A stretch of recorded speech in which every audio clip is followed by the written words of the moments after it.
Welcome to this episode of the Sports Detective Podcast Show. My name is James Williams, and today, Jerry Jones is the best bleeping GM in the NFL. What are we talking about? Well, to kind of summarize where the Cowboys are at this offseason, the Dallas Cowboys were in a situation where they keep putting together like at least pretty decent, if not like pretty good football teams, and then they get to the playoffs and everything falls apart. They face a better team that pulls their pants down and then basically beats the crap out of them. This happened last year with the Green Bay Packers, where they just absolutely gobsmacked them in the playoff. And it's kind of getting to the point with the Cowboys here where it's like, hey, you guys have contract extensions for CeeDee Lamb, Micah Parsons, and Dak Prescott coming up, where they're all going to get significant raises. Micah Parsons and CeeDee Lamb going from guys on rookie contracts to probably some of the highest paid players at their position in the NFL. So if you guys can't do that much in the playoffs with them on cheaper contracts, what are you guys going to do when they're being paid like the top players in the NFL at their position? Well, transition to earlier this week where basically they're kind of talking about CeeDee Lamb finally gets this holdout, signs his contract extension, and a local Dallas reporter asked Jerry Jones, like, hey, is there anyone that, like, have you ever thought about handing the keys to running the franchise to somebody else? And is there maybe a chance that somebody could actually do this job better than you?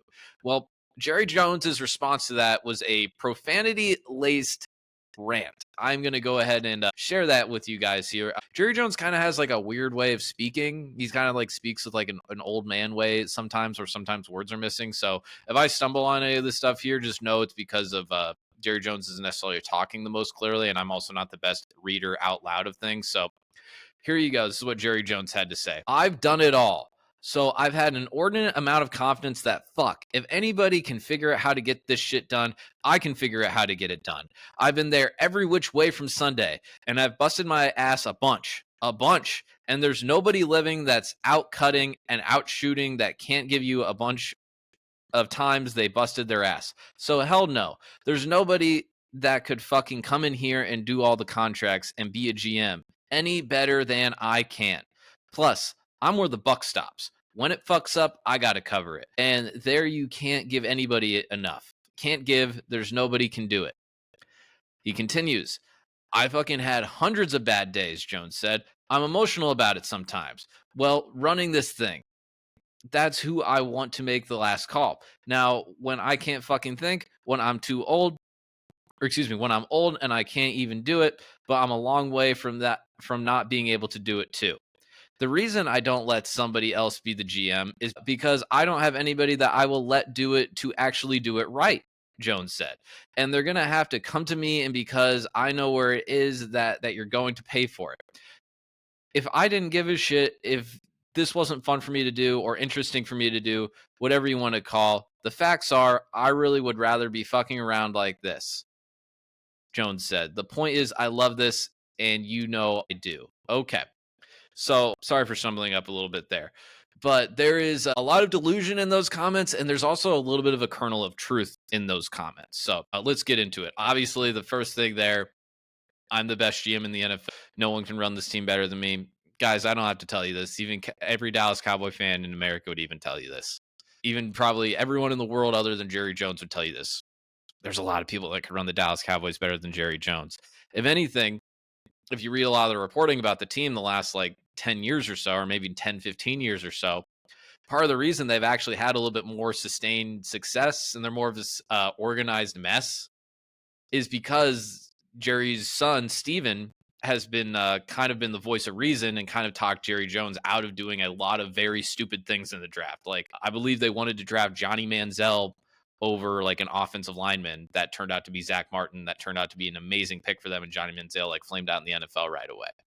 So there's been, and that's just one example. You could go time after time after time after time if you know all of the history of the Dallas Cowboys and what happens in those draft rooms, where Jerry a lot of times wants to come in and overpower, you know, the real football personnel people in the room and make like some flashy pick because that's what he thinks will work. This has been a thing that's been happening time and time again with Jerry Jones. So you could probably find 50 people that could run the Cowboys better than Jerry Jones. With that being said, though, I want to talk about the one kernel of truth that is in that quote there. And that's where he said, I won't let the reason that no one else will run this team is because I won't let them. Is basically, I'm paraphrasing what he said there. And that is 100% right. Guys, to talk about this, I wanted to kind of go back to the Dallas Cowboys when Jerry Jones originally bought the team. So Jerry Jones buys the team. I think it's in like 89 ish, 88, 89. And the guy selling the team to Jerry Jones is like, hey, you can buy the team from me, but I want you to do one thing and one thing only. I want you to fire Tom Landry. I want you to fire Tom Landry because I know if I fire Tom Landry, all of the Dallas Cowboy fans in the area are going to hate me. And I really don't want to be that hated if I'm like running away, if I'm leaving the team, basically. Jerry Jones is like, cool, I'll do that. I'll fire Tom Landry. And that was a smart decision to fire Tom Landry. It was an unpopular decision because Tom Landry's a legend. But Tom Landry was way behind the times. He wasn't running a modern offense and he wasn't running a modern defense. So Jerry Jones then brings in Arkansas buddy Jimmy Johnson to run the team. The best decision that Jerry Jones made by far as an owner of a football team was getting Jimmy Johnson in to run his football team. Because when Jimmy Johnson came in to run his football team for the 5 years that he was there, Jimmy Johnson was basically an insane psycho micromanager of every aspect of the football team. There were stories of him being in his office like every day for like 19 to 20 hours. He was an absolute psycho, and he made every single personnel decision. He made the Herschel Walker trade, and the thing that made the Herschel Walker trade so pivotal and so vital and so valuable for the Dallas Cowboys is I think Jimmy Johnson, after he made that trade, even with the good picks that he got in that trade, he would trade back. So I think for Herschel Walker, one player, the Dallas Cowboys, if my memory's correct, they turned that trade into actually like 17 different players and like multiple Hall of Famers. It was by far one of the biggest heists in NFL history. And it's not because they made the trade and the initial offer, but it was the fact of what Jimmy Johnson did with those picks after he got them, and he turned them into even more picks.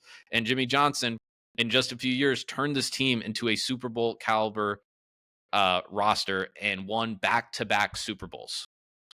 He won back-to-back Super Bowls. People do not mention this enough. This should be something that is mentioned about Jerry Jones. Every 2 weeks, we talk about Jerry Jones. Maybe not every week, but every 2 weeks, we talk about Jerry Jones. Jerry Jones fired Jimmy Johnson after they were back-to-back Super Bowl champions. Not like, they were back-to-back Super Bowl champions at one point in Jimmy Johnson's tenure. It was like, no. Reigning back-to-back Super Bowl champions. Jerry Jones is like, see you, Jimmy Johnson. Peace out. You know why Jerry Jones fired Jimmy Johnson? Because Jimmy Johnson at times bossed around Jerry Jones. Because Jimmy Johnson ruled with an iron fist. Because Jimmy Johnson would not let Jerry Jones anywhere near touching and making important roster decisions for his football team. And then the story about how he got fired is actually kind of interesting. It was at a annual NFL owners and GMs and coaches. They all get together like for like a weekend in like Florida once a year, and that's where they kind of like do all the rule changes and things like that. And basically, Jimmy Johnson was at a table with a bunch of former like Dallas Cowboys assistants, like Norv Turner, I think, was there, and a bunch of other ones. Dave Wanstad might have been there too. I'm kind of blanking on some of those names. And basically, they were at a table together. And they're kind of like sitting there, and they're kind of like making fun of Jerry Jones behind his back, if my memory's correct on this stuff. And then Jerry Jones basically comes up while they're kind of like, smack talking him behind his back. And then Jerry Jones kind of says something like, hey, how's all the Dallas Cowboy coaches here doing? And says something like that. And they kind of like, basically kind of, they don't do anything like blatant there to like be like, get away, loser. But that's basically kind of the vibes they gave off. And basically Jerry Jones felt incredibly humiliated by Jimmy Johnson there. And he felt like he didn't respect him. He felt like, hey, I'm the owner. I'm the guy that bought this team. I'm the guy that hired you. I'm the guy that's writing all of these checks. And I can do this better than you. I see what you do in those draft rooms. I can do that better than you because, don't all of us as fans think that like it's very easy for us to be like, oh, I'm picking these guys off of a sheet of paper and that's how I'm going to run a draft. That's kind of how all of us think that like every single football fan out there, they're like, hey, I could be an awesome GM. I could kill a draft night. I could kill it. But really, probably all of us would screw it up royally. So that's kind of what Jerry Jones thought. He kind of had that fan thing where he's like, oh, I can do it. I'll do it. I know good players. And then he gets really drunk that night and then fires Jimmy Johnson. Or he didn't fire him that night, but he got really drunk, and that's how he made his decision to fire Jimmy Johnson. When they were reigning back-to-back Super Bowl champions. Guys, imagine if the Kansas City Chiefs fired Andy Reid this offseason. It would be the same exact thing. It's like, what are you talking about? You have a bunch of players in the prime of their careers, a head coach that's just emerging into their prime of their career. What are you doing? Don't screw this up. Well, Jerry Jones screwed it up. And he hired Barry Switzer, who was a really good recruiter, but kind of an idiot. Just go ahead and read some Barry Switzer stories if you don't believe me on that. And then basically they don't win the Super Bowl that next year, but then the year after they do win a Super Bowl because Jimmy Johnson built a stacked roster that was ready to win and ready to sustain winning. Because I think even when they won it, they might have had either one of the youngest rosters or the youngest roster in the NFL. That is how good Jimmy Johnson was at drafting and getting talent and bringing in future Hall of Famers just right away. So why do I bring all of that stuff up? Because since that time that Jerry Jones fired Jimmy Johnson, he is only going to hire people under him that are yes men. He's only going to hire people that are going to agree with Jerry Jones. And if there are going to be people that are going to be like, hey, Jerry, we don't want to draft a Johnny Manziel. Maybe we should go after this offensive lineman. That would be really helpful. Basically, the only person that can talk him out of that stuff is his son. No actual football person that's last name isn't Jones can talk Jerry out of a pick or a different way to handle the contract situation, because Jerry Jones wants to do it his way. He wants to be the guy that wins a Super Bowl, but he doesn't just want to win the Super Bowl. He wants to be responsible for winning the Super Bowl. He's putting himself above the actual success of the franchise, because he doesn't want to just win. He wants to win because he's the reason they won. He's the reason that Dak Prescott stayed to Dallas Cowboy. He's the reason that CeeDee Lamb signed an extension. He's the reason that Micah Parsons signed an extension. He's the reason that Ezekiel Elliott signed a massive extension to stay, or Des Bryant, or whoever. He's the guy that hired Jason Garrett. He's the guy that hired Mike McCarthy. That's how he wants to win it. He wants to win it his way. And what have the results been? What have the results been since that?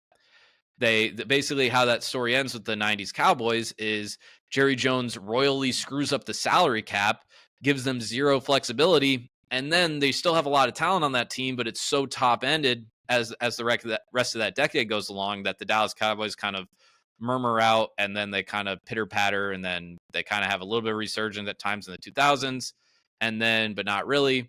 And then we've had the last Jason Garrett, Mike McCarthy decade and a half, basically.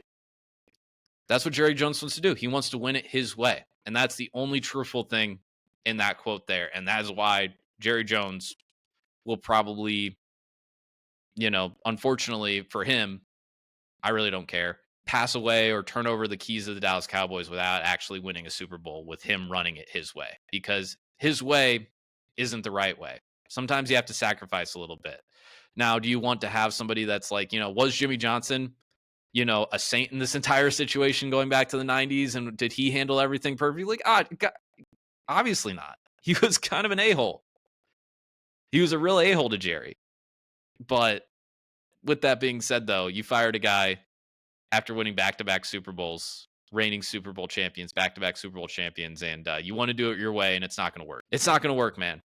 We've seen it. So there you have it, guys. As Jerry Jones just keeps getting older, I think his decision making is going to keep getting worse. And the fact that he went on this profanity-laced tirade is kind of telling. It's kind of telling. So there you have it, guys. That's going to do it for this episode here today. If you like what you saw here today, please hit that subscribe button if you haven't done so already, and hit that like button. Doing those two things is the best thing that you can do to help support the show.